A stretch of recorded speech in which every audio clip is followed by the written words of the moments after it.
안녕하세요. 법률사무소 봄의 정현주 변호사입니다. 법률사무소 봄 마케팅 담당 앨런이라고 합니다.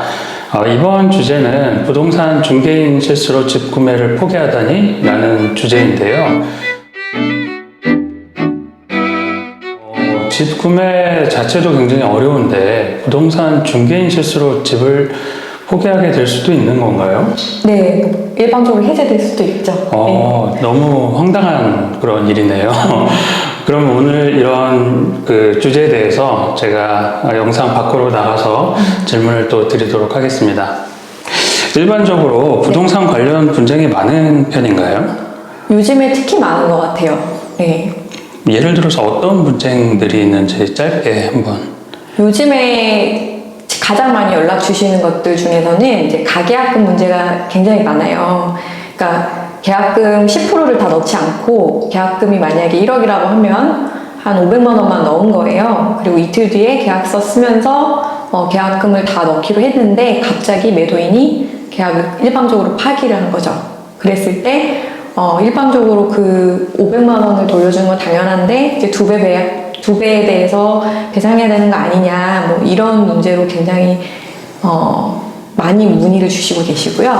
또 공인중개사 관련해서도 굉장히 많은 분쟁이 있어요. 네, 공인중개사랑 계속 얘기를 하다 보니까 공인중개사가 매도인이나 매수인 측에 말을 전하지 않아가지고 계약이 해제가 되고 그렇게 되면 위약금을 이제 몰치당한다던가 이런 문제들이 아주 많습니다.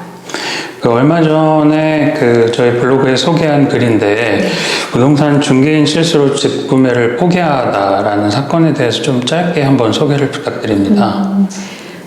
그분 같은 경우에는 이제 처음부터 이제 부동산 중개인이 적극적으로 개입을 해서 집을 구매하게 되셨고 이제 뭐 계약금도 그렇고 뭐 중도금, 잔금 뭐 이 시기를 전부 다 조율을 공인중개사랑 한 거예요. 근데 공인중개사가 중간에 매도인에게, 그러니까 집주인에게 말을 전하지를 않았어요. 그러니까 이유는 모르겠지만, 하지만 이제 집을 사려고 하는 매수인 쪽에서는 충분히 의견 조율을 했다라고 생각을 하고 이렇게 진행을 하다가 잔금을 못 맞추게 된 거예요.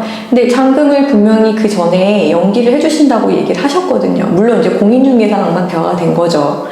이렇게 돼가지고 잔금 기일이 돼가지고 당연히 잔금이 연기됐다고 생각했는데 갑자기 집주인이 내일 잔금인데 내일까지 바로 돈 입금되겠냐, 입금해라 뭐 이렇게 갑자기 연락이 왔어요.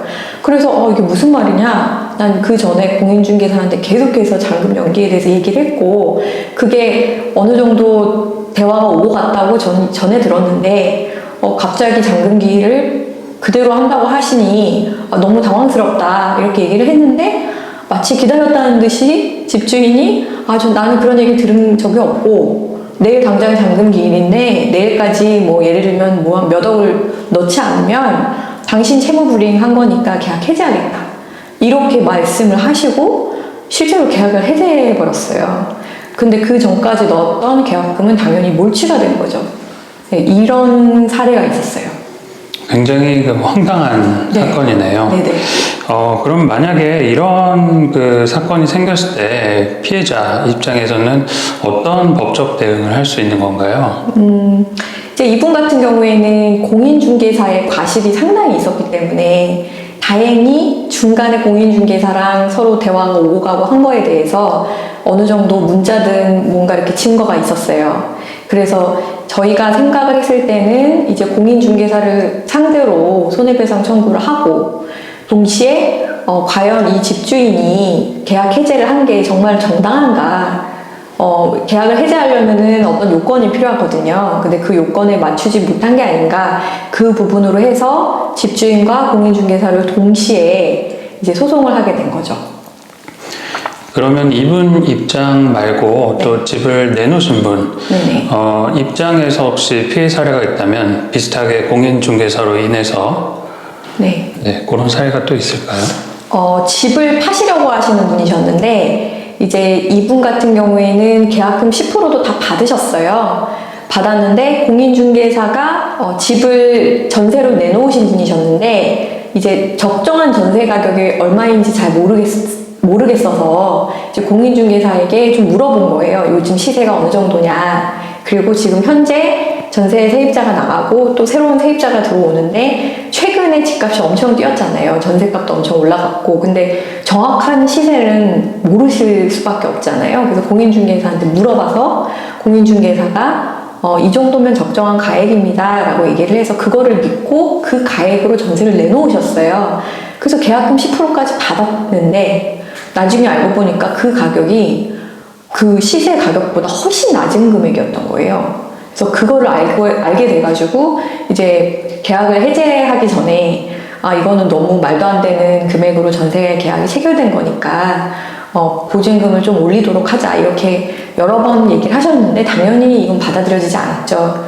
그래서 이 와중에 분쟁이 생겨서 결국에는 계약이 해제가 됐는데 세입자 입장에서는 내가 계약금 10%를 냈는데 집주인이 일방적으로 이제 뭐 인상을 해달라고 한 거니까 이건 채무불이행이고 그러니까 이제 2배의 그 위약금을 나한테 줘야만 한다. 분쟁이 생긴 그런 사례가 있었어요. 네. 그럼 이렇게 부동산 관련 분쟁이 생긴 분들에게 네네. 한번 그 맺은 말로 조언을 주시고 싶은 말씀이 있다면? 뭐 최근에는 지금 집값이 조금 정책이긴 한데 한 작년 말까지만 해도 정말로 많은 분쟁들이 있었어요. 그래서 뭐 전세금 관련해서도 뭐 반환을 못 받는 그런 상황도 있었고 아니면 계약 해제를 당해서 위약금이 몰취되거나 이런 사례들이 굉장히 많았는데 금액이 크다 보니까 아무래도 이 큰 금액에 대해서는 혼자서 결정하시면 안 될 것 같고 내용 증명 같은 거를 막 보내신다기보다는 일단은 상담을 먼저 받아보시는 게 중요한 일이 아닐까 싶습니다. 네, 오늘도 또 이렇게 자세히 소개해 주셔서 네네. 너무 감사드리고요.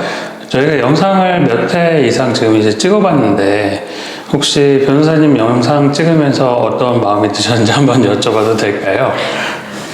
유튜브 영상이 생각보다 찍기가 되게 어려워요. 네.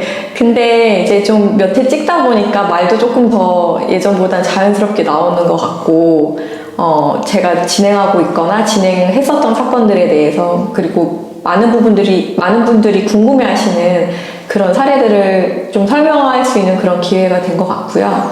네, 글이 아니라 말로 표현해서 전달할 수 있어서 더 좋은 것 같습니다. 네, 마지막 질문으로 곤란한 질문 하나로 끝을 내도록 하겠습니다. 네네. 혹시 주변 분들의 그 지인들의 반응을 한번 여쭤봐도 괜찮을까요?